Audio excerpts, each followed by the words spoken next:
Muy buenos días para ustedes. Iniciamos entonces esta primera clase de Sistema de Información Geográfica y Gestión de Riesgo y vamos a iniciar esta semana con una introducción a los sistemas de información geográfica. Es decir, que vamos a definir lo que son los sistemas de información geográfica. Vamos a hablar de los formatos de datos que pueden ser manejados por estos sistemas. Y vamos a hablar también de la historia y la estructura de los sistemas de información geográfica. Es una presentación relativamente corta, pero de todo modo es necesaria eh, para iniciar este curso. Luego pasaremos directamente a una primera práctica con QGIS. Ahí vamos a primeramente ver cómo instalar el programa, presentar QGIS y vamos a elaborar un primer mapa, es decir, que vamos a subir unas capas vectoriales, en este caso, con los límites de la isla española y elaborar un mapa completo que podría ser usado para una presentación o un informe, etc. De tal manera que ya tengan una primera experiencia sobre la elaboración de un mapa en un sistema de información geográfica.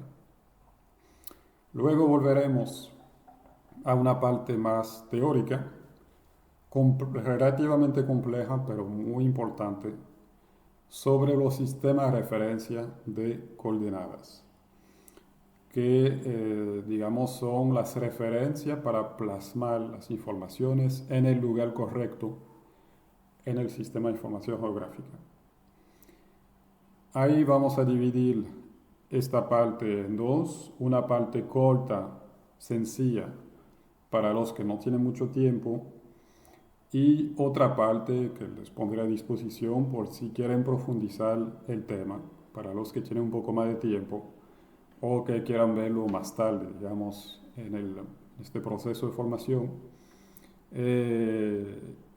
Entonces simplemente se adaptan, ¿no?, al tiempo que disponen y a su necesidad. De todo modo, es muy importante tener una base teórica sobre esos sistemas de referencia coordenada, porque eso les va a permitir evitar el error que hace todo principiante en los sistemas de información geográfica, que es usar el sistema de referencia coordenada equivocado para los datos que quiere presentar en el mapa. Y la consecuencia de eso es que los datos, por ejemplo, los poblados, una capa de poblados sobre la República Dominicana, termina en medio del Atlántico en África. Vamos a ver por qué. Justamente todo eso se debe a errores en el manejo de los sistemas de referencia de coordenada. Y eso lo veremos con una práctica, de nuevo en QGIS, sobre los sistemas de referencia de coordenada, en la que veremos cuáles son las consecuencias de usar un sistema de referencia de coordenada correcto o equivocado. Bien, y ahí cerraremos entonces esta primera clase. Tendrán las bases de la salida gráfica, cómo se elabora un mapa hasta el final. La base también sobre los sistemas de referencia de coordenada, cómo presentar en el lugar correcto los datos. Y a partir de ahí podremos seguir esa capacitación para manejar datos vectoriales, datos raster, hacer análisis y poco a poco acercarnos al análisis vinculado con la gestión de riesgo. Bien. Iniciamos entonces con la introducción a los sistemas de información geográfica, una presentación relativamente corta. Vamos a ver lo esencial, lo más importante, empezando con las definiciones, historia y tipo de datos que podemos manejar con los sistemas de información geográfica. Lo que vamos a ver son tres partes: la definición e historia de los sistemas de información geográfica, las bases de datos geográficas, que eso digamos que es la parte central de un sistema de información geográfica, la parte donde todas esas capas de información se organizan y se relacionan para nosotros poder hacer análisis. y veremos los formatos de datos que son numerosos. Un tema, como les había mencionado en la presentación anterior, un tema de gran interés con esos sistemas es que saben recibir todo tipo de datos que provienen de diferentes fuentes, puede ser de puntos GPS, imágenes satélite, etcétera, para bueno, pues presentar todas esas informaciones en el mismo visor, hacer análisis y hacer mapas. Los sistemas de información geográfica, entonces, son sistemas que permiten manejar, analizar y visualizar los datos geográficos. Esos datos están almacenados en lo que se llaman las bases de datos geográficas. En inglés verán el término Geodatabase. Para modelizar los elementos geográficos de un territorio, tratar de reproducir la ubicación de los elementos, los ríos, las vías con sus puentes, las parcelas agrícolas que están en la orilla del río, etcétera, etcétera. Y modelizar también la relación que hay entre esos elementos. Es decir, que, como les había comentado, dos parcelas agrícolas no pueden tener límite que se superponen, por ejemplo. También los ríos tienen, es decir, el flujo de agua tiene una sola dirección, de arriba hacia abajo. De nuevo, son cosas que nos parecen bastante obvias, pero tenemos que buscar la manera de que el programa entienda esas relaciones para poder analizar luego grandes conjuntos de datos. Lo que queremos es aprovechar la capacidad de procesamiento de la computadora para identificar situaciones sobre conjuntos de datos que pueden ser de millones de elementos. Esa base de datos geográfica entonces contiene informaciones y reglas de relaciones entre las informaciones. La topología es justamente eso, nos dice cómo se relaciona un elemento con el otro. ¿Cuáles son esas reglas de relacionamiento? Hay tipos principales, hay subtipos, es decir, subcategorías de elementos que dependen de una categoría principal. Y cada uno de esos elementos tiene reglas de comportamiento. Como les contaba con el río tiene una regla de comportamiento. Cuando hablamos de subtipo, pues podemos tomar el ejemplo de redes hídricas superficiales, que tienen diferentes niveles en función del caudal. Bien. La interfaz que tenemos en el sistema de información geográfica permite para el operador, el técnico, o decir nosotros, visualizar esas informaciones, analizarlas, modificar los datos, su simbología y producir análisis que vamos a presentar luego en forma de mapas. El gran interés del mapa es que en una sola imagen plasma muchas informaciones que son fáciles de interpretar visualmente, o producir estadística. Eso lo vamos a hacer con un conjunto de programas. Por ejemplo, AltMap es la interfaz gráfica que típicamente se usa para procesar datos en planimetría, es decir, en 2 dimensiones. Y luego ese programa puede estar acompañado de otros, como AltSym, AltGlobe, que permiten en particular producir visualizaciones en 3 dimensiones. El análisis lo vamos a realizar a través de herramientas de geoprocesamiento. En AltMap se llama un toolbox. En QGIS se llama caja de herramientas, simplemente. Las versiones de los sistemas de información geográfica, los tipos pueden ser diferentes, pero al final tienen los mismos elementos básicos. Y entonces ese análisis lo vamos a realizar con esas herramientas para producir nuevas informaciones. Si se acuerdan, el mapa de pérdida de suelo de la zona del Altibonito, de la cuenca del Altibonito, sería un buen ejemplo. Aquí de nuevo una vista de un sistema de información geográfica. No me voy a extender mucho. Aquí tenemos otras informaciones que están aquí en el panel de capa o tabla de contenido y aquí están presentadas en el visor. Bien. ¿Qué vamos a hacer con esas informaciones? Pues vamos a usar modelos, herramientas, con un modelo lógico de las etapas, de los pasos a seguir para pasar de una información inicial a una información final. En ese caso, cortamos imágenes satélite, clasificamos los píxeles en función de sus valores, que puede ser un color, por ejemplo. Realizamos una serie de pasos para al final producir un análisis. Aquí ven un modelo teórico de todas las herramientas que hay que aplicar para pasar de una imagen satélite a un mapa de uso y cobertura. Esas etapas podemos hacerlas manualmente o podemos programarlas para facilitar el trabajo. Si vamos a la parte histórica, pues como habíamos comentado, eso inició básicamente en Canadá.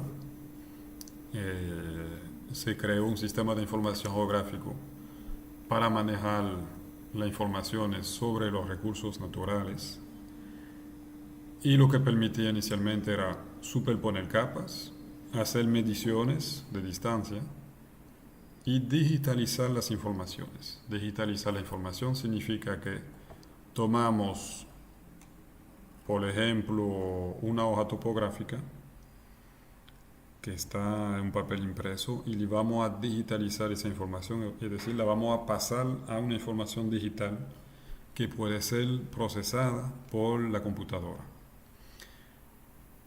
Los elementos estaban georreferenciados con un sistema de coordenada y con su con su topología. El sistema de coordenada es muy importante que el sistema de información sea capaz de manejarlo porque es la cuadrícula con la que la información inicialmente fue georreferenciada. Diferentes informaciones pueden haber sido georreferenciadas con diferentes cuadrículas. Por lo tanto, un trabajo del sistema de información geográfica es manejar esas informaciones y presentarlas todas en un mismo sistema de coordenada de referencia. Aparte de entonces del Canadian GIS, del Sistema de Información Geográfica de Canadá, pues se ha desarrollado también en gran parte en los Estados Unidos con un señor llamado Howard Fisher de la Universidad de Harvard, también en los 60. Y poco a poco los sistemas de información geográfica han ganado, digamos, todo el sector de la investigación, el sector científico, entre esos años 60 hasta el día de hoy realmente. En los años 80 entonces aparecen los primeros sistemas de información geográfica comerciales, privados, que pertenecen a una empresa, codificado entonces por informáticos. Y entonces ESRI en particular crea un sistema de información que se va a extender bastante y luego otras empresas como Mapinfo, Intelgraph, ELDAS, etc. Y aparecen también sistemas de información geográfica de dominio público, es decir, que son herramientas libres, son gratuitas y también el código fuente, el código que se usó para crearlo, está abierto y puede ser modificado. En 1986 se crea el primer programa de sistema de información geográfica que no está orientado directamente al sector de la investigación y a los científicos, sino al público en general. Por ejemplo, empleados del sector público, empleados de empresas privadas, etcétera, para que puedan hacer unos primeros análisis. Por ejemplo, en cualquier empresa se usa ahora los sistemas de información geográfica para ubicar los clientes y ubicar su zona de desplazamiento para saber dónde poner la nueva sucursal de una tienda, por ejemplo. Es decir, que poco a poco, a partir del 86, los sistemas de información geográfica se han desarrollado, se han expandido para implementarse en prácticamente todas las empresas, las grandes empresas y en el sector público. Eso inició con Mapinfo. Hoy los más comunes, los programas que más se usan son el AlpMap de Esri, el QGIS, que es un software libre que ustedes usarán y que hace exactamente lo que hace el AlpMap. Los sistemas de información geográfica se basan en tres tipos de elementos, es decir, en su forma de representar la información. La información puede ser representada por punto, por línea o por polígonos, es decir, por elementos de superficie. Y un mismo elemento, dependiendo de la escala, puede cambiar de forma de representación. ¿Se acuerdan que tomamos el ejemplo de la ciudad, por ejemplo, de Santo Domingo o de San Juan? Si hacemos un mapa mundi, la ciudad de San Juan no aparece en el mapa o aparece como un puntico muy pequeño. Si cambiamos de escala, nos acercamos a la provincia, a los límites de la provincia de San Juan, entonces la ciudad va a aparecer como un polígono y puede tener también líneas dentro de ese polígono para marcar las calles, etc. Bien. ¿Cómo se almacena la información en un sistema de información geográfica? De diferentes maneras. Como les había comentado, es el interés del programa de poder manejar muchas informaciones muy diferentes. La primera forma es en forma de un vector. Un vector que es una información que puede ser de punto, de línea, de polígonos, que se guarda en memoria de forma matemática. Lo que guardamos es una fórmula matemática para representar la forma del objeto.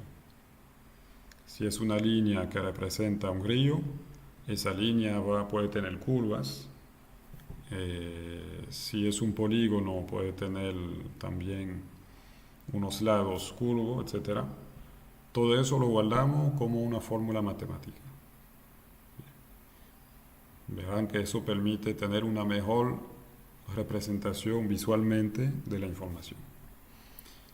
También puede ser almacenada como raster. Un raster es simplemente una imagen, una matriz de píxeles. Y cada píxel guarda un valor numérico.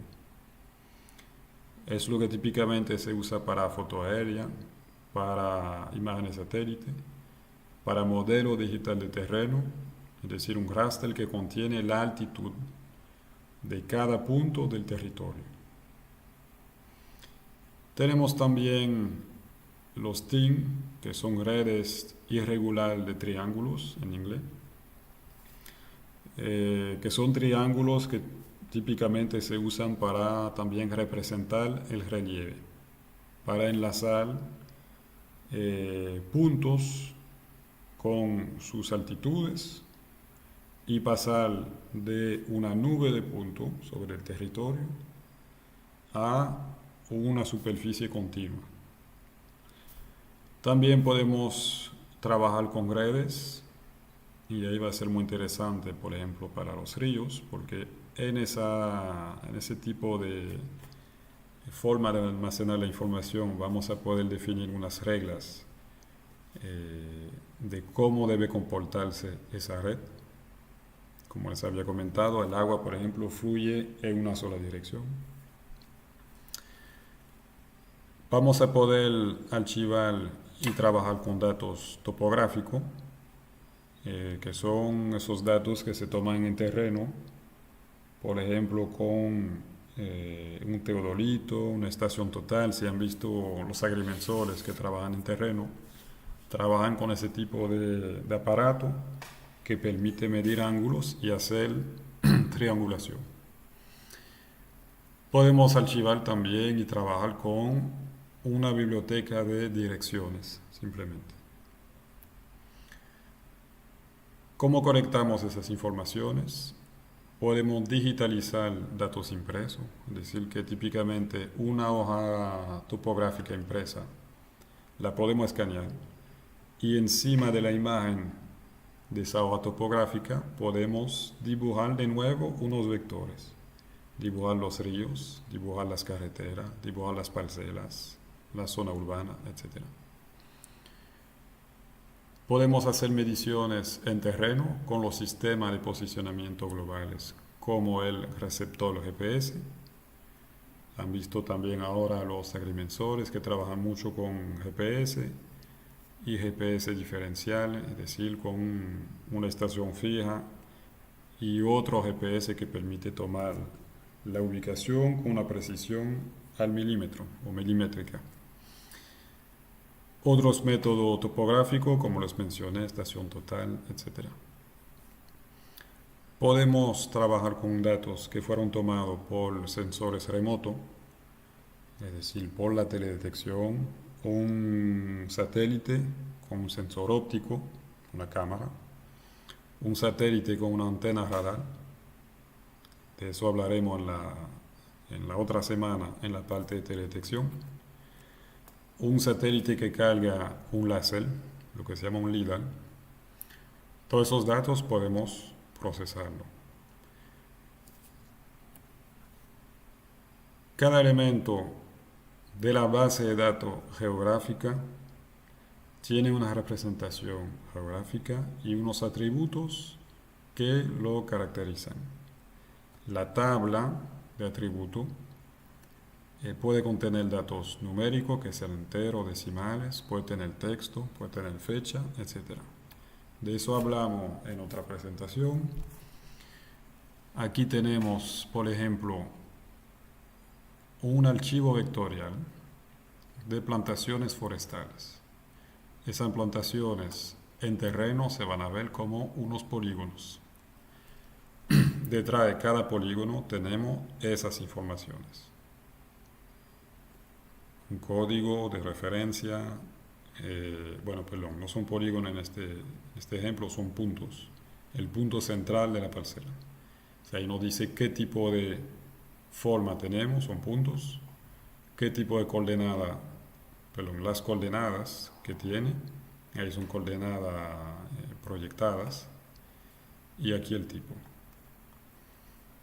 Puedo tener entonces informaciones numéricas, como estos campos, el campo feed, el campo este, el campo norte, o puedo tener información textual, aquí entramos un texto, plantación forestal. Yo podría también tener un campo que contiene fechas, etcétera, etcétera. Y vamos a definir las relaciones entre los elementos, la topología que mencioné ahorita. Vamos a poder definir también el dominio de los atributos, es decir, cuáles son los valores que puede aceptar tal y tal campo.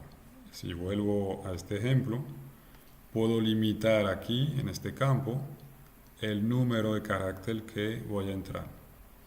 O puedo limitar también las palabras que puedo entrar en este campo.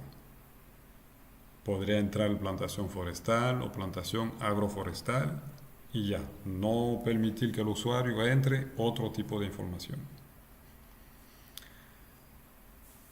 Y vamos a definir también, como les decía, las reglas, por ejemplo, de las redes.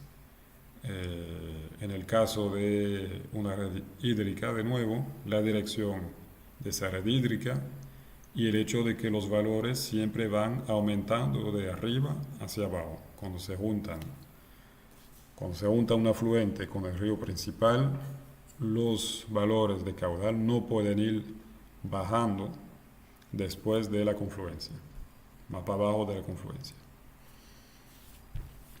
Esa base de datos, porque es muy importante, porque nos permite relacionar los elementos y nos permite también consultar las informaciones rápidamente.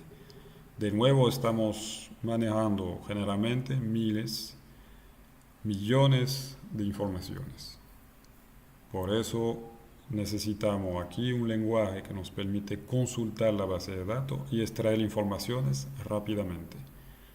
Para eso los sistemas de información geográfica se basan generalmente en el lenguaje SQL, que si ustedes han trabajado con base de datos, saben que es algo muy común para cualquier base de datos. Es un lenguaje creado en los años 70 que permite consultar información dentro de la base de datos. Para hacer esa consulta usamos unas palabras clave que se llaman operadores, como select, delete, update, etc., para realizar acciones sobre la base de datos. Le doy un ejemplo aquí. Quiero seleccionar algunos elementos, polígonos, por ejemplo, en una tabla. Mi tabla se llama 1. Quiero seleccionar entonces todos los elementos desde la tabla 1 que validan esta condición. ¿Cuál es la condición? Dice aquí que el área debe ser igual a 1000, por ejemplo 1000 hectáreas, 1000 metros cuadrados. Ahí no tiene mucha importancia en este ejemplo. Y luego, después de sacar todos esos polígonos, lo vamos a ordenar dentro de la tabla por el área. De las parcelas que tienen el área más pequeño al área más grande, por ejemplo. Bien. Entonces ustedes ven esas palabras clave, esos operadores, select, from, where, order by, que permiten consultar la base de datos y extraer solamente unas informaciones.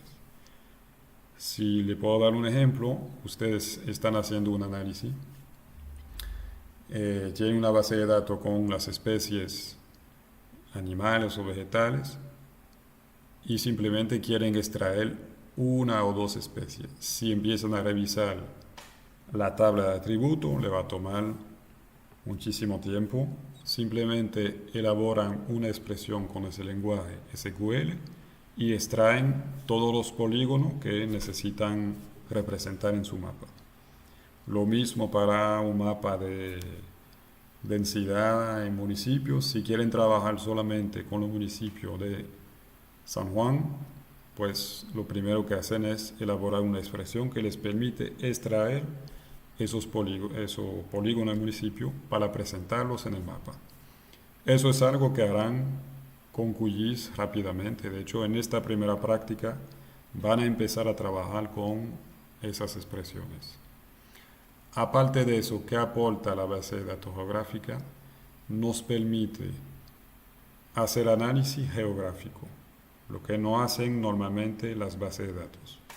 La base de datos geográfica me permite decir que tal polígono está solapando otro polígono, por ejemplo, o que tal polígono comparte un límite con un segundo polígono. Todas esas relaciones de intersección, de solape, etc., las voy a poder identificar con la base de datos geográfica del sistema de información geográfica, que es algo que no se puede hacer con ningún otro tipo de programa. ¿Para qué sirve eso? Ustedes verán de nuevo muchos ejemplos en el manual y en las prácticas que haremos en esta semana y en la otra. Pero de nuevo, si seguimos con el tema de las parcelas, ¿se acuerdan que dos parcelas agrícolas no se pueden solapar? Eso lo podemos identificar sobre todas las parcelas del país o del mundo con una simple expresión. Termino con los dos tipos de datos que ustedes van a manejar, que son los más comunes, los datos vectoriales y raster. Simplemente son dos formas de almacenar la información. Tienen sus ventajas, sus desventajas, les voy a explicar cuáles son. el archivo vectorial, que ustedes verán realmente con el nombre de shapefile, que significa en inglés archivo de forma, es un archivo que guarda la información con vectores, es decir, con una información matemática, que sean curvas, que sean segmentos, polígonos, puntos, todo eso se guarda de tal manera que cuando represento la información en pantalla, el programa calcula cómo debe representar esa forma en el visor del sistema de información geográfica. Significa que, aquí usted ve un ejemplo a la izquierda de un archivo vectorial con un círculo arriba. Me acerco aquí, hago un zoom sobre ese borde del círculo y el borde siempre sale bien. ¿Por qué? Porque al hacer clic ahí y solicitar un zoom en el visor, el programa vuelve a calcular en base a la fórmula matemática de este círculo, vuelve a calcular cómo debe verse el círculo dentro del visor cuando me acerco. Entonces no hay un efecto de aliasing. El efecto de aliasing es lo que ustedes ven aquí a la derecha, que se da en los rasters, en las imágenes. Se acercan y de repente empiezan a ver los píxeles. En un archivo vectorial nunca van a ver píxeles, lo que permite dar una imagen que de forma visual tiene mucha nitidez, es muy bonita, para decirlo de forma llana. ¿Cuál es la desventaja de ese tipo de archivo vectorial? Es que cuantas veces me acerco, me muevo en el visor, la computadora tiene que calcular de nuevo cómo se va a proyectar la información en pantalla. Si tengo muchos vectores, si tengo muchos polígonos, por ejemplo, muchos círculos sobre el territorio, pues le va a tomar mucho tiempo presentar esa información. Obviamente estoy hablando de millones. Si tengo miles de polígonos, las computadoras modernas no tienen ningún problema con manejar esa cantidad de información. Pero si tengo millones, va a ser más complicado. El raster, entonces, es una matriz compuesta de píxeles. Se define por la cantidad de píxeles, por ejemplo, 300 líneas por 60 columnas, y por la profundidad, que es que es la variación de intensidad de sus colores. Voy a volver a explicar esa parte, pero la gran ventaja del raster es que los archivos pueden ser más pesados, pero le cuesta menos trabajo a la computadora proyectar esas informaciones en pantalla. La memoria RAM está menos solicitada, es decir que se va a ver con ese efecto de aliasing, pero puedo almacenar una gran cantidad de información y hacer análisis sobre muchas capas de informaciones sin que sea demasiado difícil para el procesador de la computadora. Entonces, típicamente cuando hacemos análisis espaciales complejos, lo hacemos con la información almacenada en forma de raster. También trabajarán con raster, no esta semana, sino la otra, y la siguiente también. El análisis que haremos para identificar las áreas que están pasando por una sequía en el país, lo haremos con una imagen satélite, que es un raster, y terminaremos sacando también un raster de la sequía. Vuelvo aquí al tema de la profundidad, la cantidad de bits. Eso significa que una imagen puede almacenar la información de diferente manera. Cuando la imagen tiene una profundidad pobre, típicamente tiene un solo bit. Tiene dos valores posibles, 0 o 1, que lo podríamos representar, por ejemplo, con esta rampa de color, negro o blanco.